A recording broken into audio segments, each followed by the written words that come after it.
हम सब के मार्ग में कभी ना कभी दुविधा आती है और प्रत्येक दुविधा से उत्पन्न होते हैं कुछ विकल्प। ऐसे में सबसे अधिक महत्वपूर्ण हो जाता है हमारा चयन। हम कैसा भोजन चुनते हैं उससे हमारा शरीर निर्धारित होता है। हम कैसे वस्त्र चुनते हैं उससे हमारा व्यक्तित्व प्रदर्शित होता है। हम कैसे वाहन पर चढ़ते हैं उससे हमारी यात्रा की सुगमता निर्धारित होती है।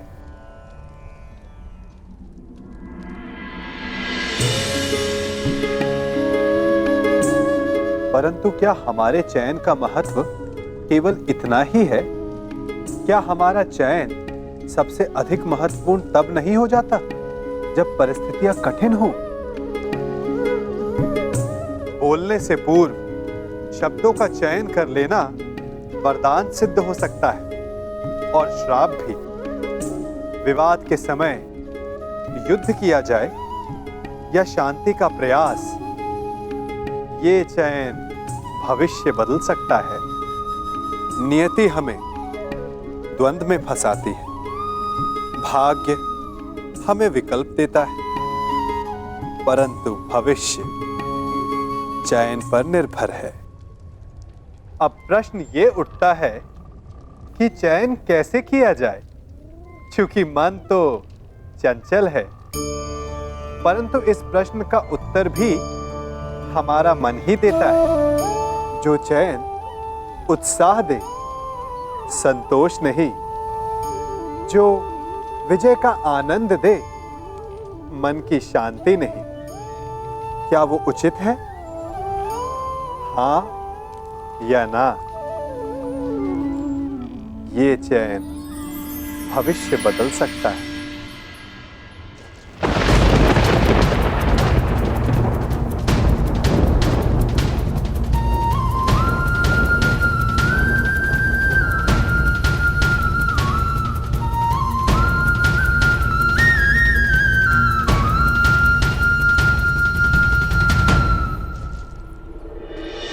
पांचाली,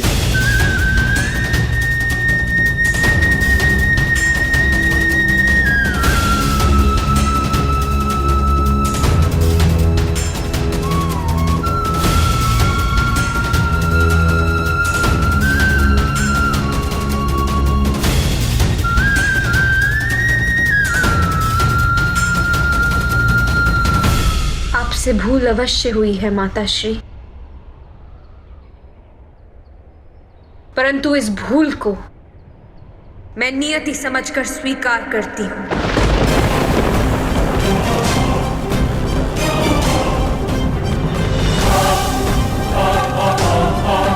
और साथ ही अपने जीवन के लक्ष्य और अपने प्रयोजन को पूर्ण करने के लिए प्रस्तुत हूं।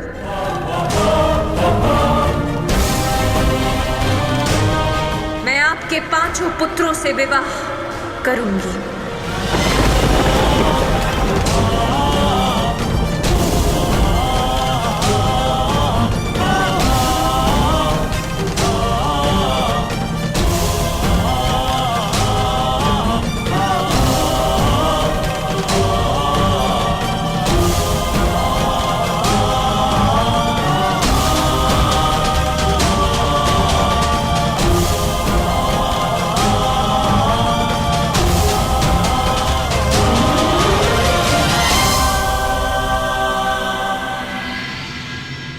आज की यह सभा एक विशेष प्रयोजन से बुलाई गई है।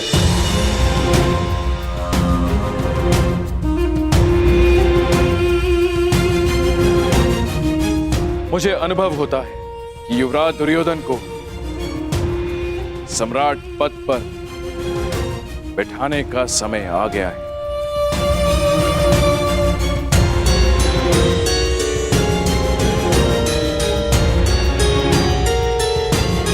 परंतु क्यों महाराज? ऐसी क्या आवश्यकता आ गई? सबसे बड़ी समस्या समय की है ताक्षरी। कल रात्रि मैंने एक स्वप्न देखा। जिसमें मुझे आभास हुआ कि मेरे संन्यास का समय निकट है। सम्राट जब संन्यास ले तो उत्तराधिकारी को सिंहासन संभालना ही होता है। बड़ी इच्छा थी कि अनुज पांडु का पुत्र,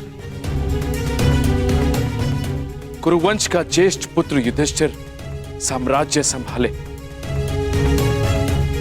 पर नियति ने उसे हमसे छीन ली।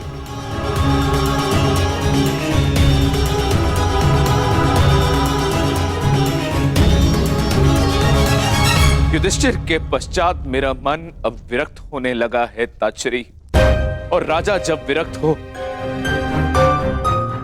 तो उसे सिंहासन त्याग देना ही उचित होता है। बताइए, क्या मेरा यह निर्णय अनुचित था? क्या युधिष्ठिर के काल कलवित हो जाने के पश्चात युवराज दुर्योधन को सम्राट पद दे देना अनुचित है?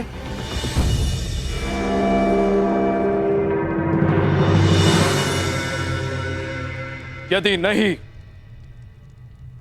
तो मैं दुर्योधन को सम्राट पद देता हूं।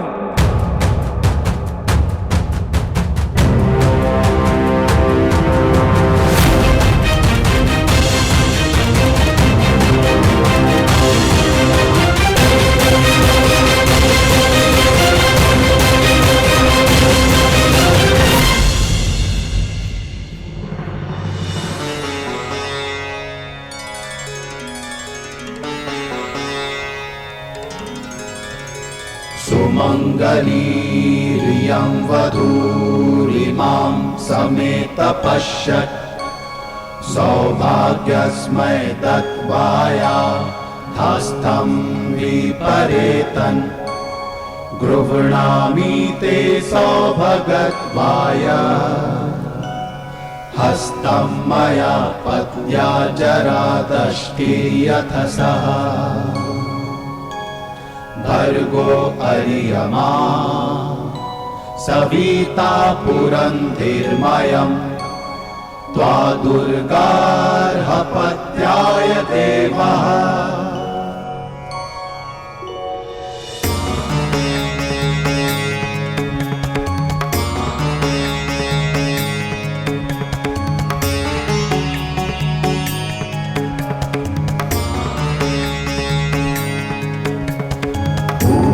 त्वतो नयतु हस्तगृहाश्विना प्रवहतां रथेन ग्रहाण गच्छ ग्रहपत्नी यथा सोपशिनी त्वं विदधमावदासि इहा प्रियं प्रजायाते समृद्ध्यतामस्मिन् ग्रहे गहीपत्या दीर्घायु भव। एनापत्या तन्वं संसृजस्वाधा चित्री विदधमा सौभाग्यवती भव।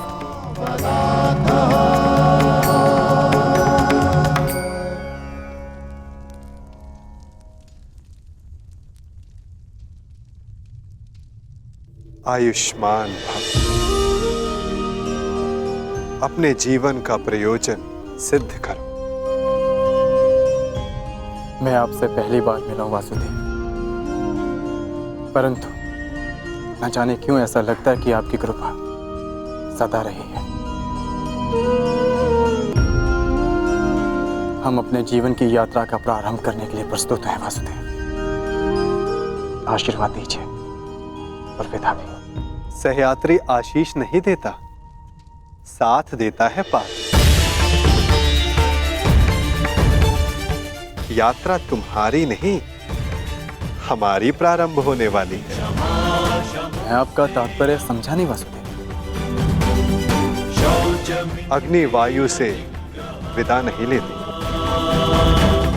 चूंकि दोनों का संगम ताप उत्पन्न करता है। जल धारा से विदा नहीं लेता, चूंकि उसे पुनः धारा से मिलना होता है। जिन्हें बार बार मिलना है वो विदा नहीं लेते। अर्थात मुझसे विदा ना लो पार, अगले मिलन की तैयारी करो।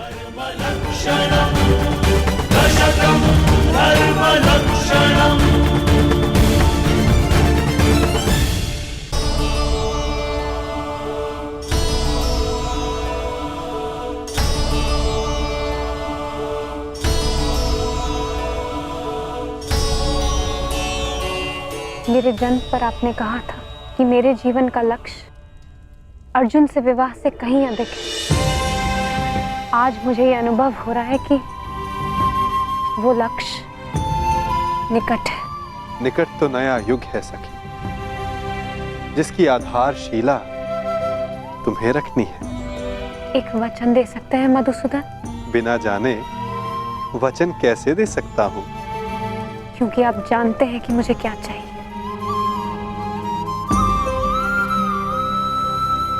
वचन देता हूं कि मैं तुम्हारे साथ रहूं ना रहूं, परंतु तुम्हारे साथ सदा रहूंगा।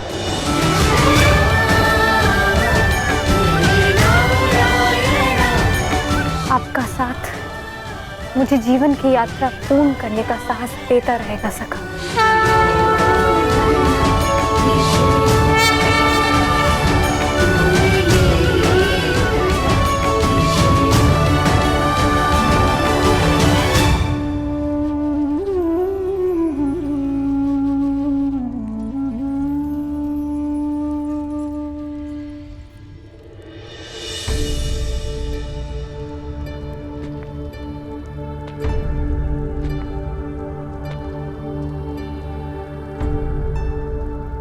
मुझे अपनी भूल का पश्चाताप हो रहा है। इसका क्या तारण है? धरा से उत्पन्न फल को अंततः धरा पर गिरना होता है बुआश्री। प्रत्येक शब्द और प्रत्येक कर्म अपने परिणाम साथ लाते हैं। समय लगे, परंतु वो परिणाम इसी धरा पर इसी जन्म में भोगने होते हैं। आपने भी अज्ञातवास बहुत भोग लिया बुआश्री। अब समय आ गया है कि आपका और आपके पुत्रों का परिचय संसार के समक्ष ले आया जाए।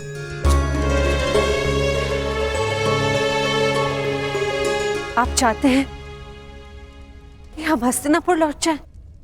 नहीं, हस्तिनापुर चाहता है कि वहां धर्म स्थापना हो। हस्तिनापुर आप सबको पुकार रहा है वो, और धर्म रथ के 5 चक्र आपके पास है। हस्तिनापुर लौटने का समय हो गया है बुआश्री।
दोनों ही जानते हैं कि पांडव अभी जीवित हैं, और यदि दुर्योधन को सम्राट बनते देखना चाहते तो ये सत्य किसी को ज्ञात नहीं होना चाहिए।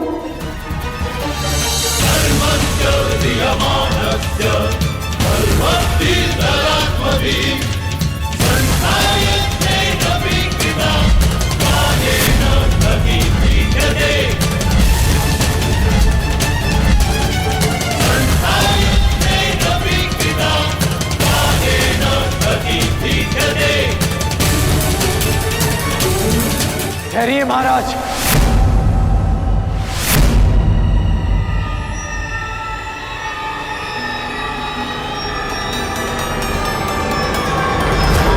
ये राज्याभिषेक नहीं हो सकता।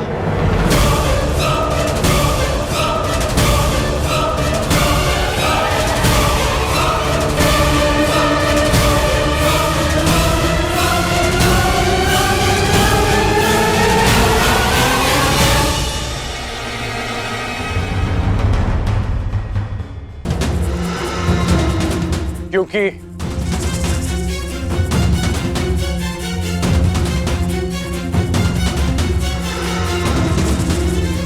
कुमार युधिष्ठिर अभी जीवित हैं।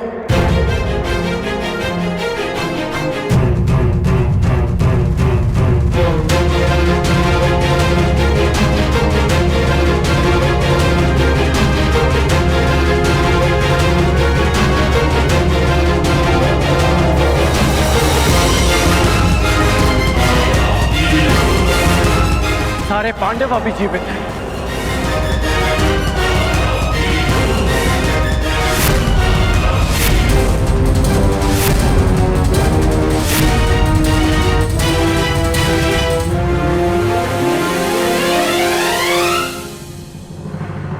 बस कर्ण, ये क्या कह रहे हो तुम? हाँ मित्र, पांडव जीवित हैं। पांचाल स्वयंवर में जिस ब्राह्मण युवक ने लक्ष्य भेद किया और मुझसे युद्ध किया वो अर्जुन है।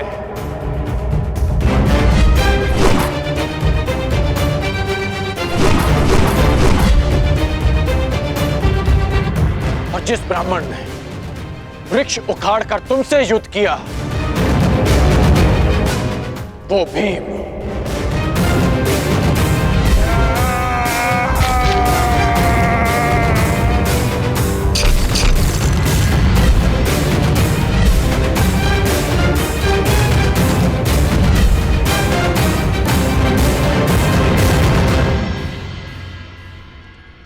कर्ण, क्या तुम सत्य कह रहे हो?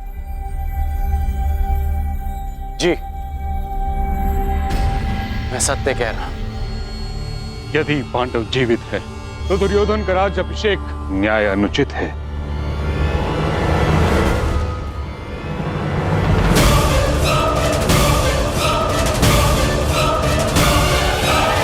ना ही उसे राजपद देना।